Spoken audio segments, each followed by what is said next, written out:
Karibu sana mtazamaji, na hizi ni ripoti za jiji, na leo tuko Kariakoo. Tunaangazia Kariakoo na harakati zake. Maripota wetu wako tayari kabisa kutujuza. Kwanza tupate muhtasari. Zamani Kariakoo ilikuwa inaitwa kama Mzizima. Kwa nini ikaitwa Kariakoo? Kariakoo ukifika mitaa ni miwili. Utasikia Agrey na Msimbazi. Tutaangazia kiundani kuhusiana na taarifa hiyo. Kwa nini Kariakoo mitaa ni miwili? Bila shaka ulishawahi kutana na mafundi simu wale wanaokaa nje barabarani, kila ukipita wao wanakuita. Mchambuzi ameelezea kiundani, wao wenyewe wafunguka.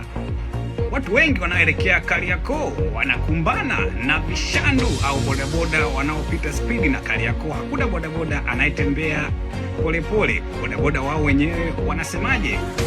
Je, unaweza ukamwamini muuza kitu chochote Kariakoo?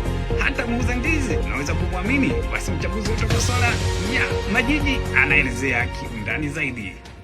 Na sasa ni taarifa kamili. Kariakoo kumekuwa na biashara nyingi, lakini cha ajabu mitaa ni miwili. Je, hiyo inasababishwa na nini? Basi moja kwa moja twende kwa maripoti wetu wa jiji kwa taarifa kamili.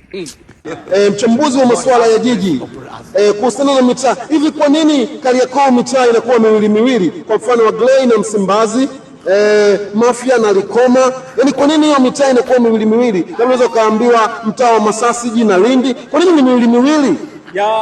Unafikiri kwamba mitaa ni miwili kwa sababu zamani sana watu walikuwa wanaibiwa.